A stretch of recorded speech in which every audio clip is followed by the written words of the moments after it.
24 August রবিবার Jamia Arabia Minhajul Uloom মাদ্রাসা পরিদর্শন করেন টাঙ্গাইলের ঐতিহ্যবাহী শিক্ষা প্রতিষ্ঠান জামিয়া কাশিফুল উলুম হাটখোলা মাদ্রাসা শিক্ষা সচিব মাওলানা জুবায়ের সাহেব দামাত বারাকাতুহুমের নেতৃত্বে আগত একদল উলামায়ে কেরাম। অতিথিদের উষ্ণ অভ্যর্থনা জানান জামিয়ার সম্মানিত মুহতামিম মুফতি ইব্রাহিম হাবিব দামাত বারাকাতুহুমুল্লাহ আলিয়া। এ সময় তিনি পুরো মাদ্রাসা তাদেরকে ঘুরে দেখান এবং মাদ্রাসার সার্বিক কার্যক্রম, উন্নয়ন পরিকল্পনা ও ভবিষ্যৎ লক্ষ্য তাদের সামনে উপস্থাপন করেন। আগত উলামায়ে কেরাম মাদ্রাসার সার্বিক উন্নতি ও অগ্রগতি দেখে সন্তোষ প্রকাশ করেন এবং মাদ্রাসার কল্যাণ ও সমৃদ্ধির জন্য বিশেষ দোয়া করেন। বাদ আসর জামিয়ার কেন্দ্রীয় মসজিদে শিক্ষার্থীদের উদ্দেশ্যে মূল্যবান নসিহা প্রদান করেন মাওলানা জুবায়ের সাহেব দামাত বারাকাতুহুমুল্লাহ আলিয়া। জামিয়ার পক্ষ থেকে কাছের ও দূরের উলামায়ে কেরামদের প্রতি সর্বদা দাওয়াত থাকবে, আমরা পারস্পরিক শ্রদ্ধা ও সহযোগিতার মাধ্যমে এগিয়ে যেতে চাই।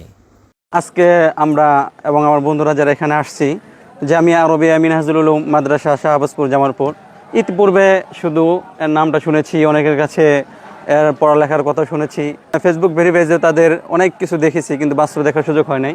আজকে দেখার পর সত্যি অনেক ভালো লাগতেছে, সব মিলে আর কি অনেক সুন্দর। তো সবচেয়ে বড় কথা হচ্ছে আসার পরে আমাদের এখানে যে অভিজ্ঞতার জন্য আমরা এখানে আসছিলাম সেটা হয়েছে। সবচেয়ে ভালো লাগছে এই মাদ্রাসার মুহতামিম সাহেবের যে চিন্তা ভাবনাগুলো, তিনি 6টা থেকে 7টা চিন্তা ভাবনা বলছেন এবং ভবিষ্যৎ পরিকল্পনাগুলো বলছেন। এই চিন্তাগুলোকে নিয়ে যদি আমরা সামনে আগাতে পারি, অবশ্যই ইনশাআল্লাহ আমাদের কওমি মাদ্রাসাগুলো শুধু তো কওমের খেদমত করবে না, পুরো দেশবাসী এবং পুরো বিশ্বের খেদমত হবে ইনশাআল্লাহ।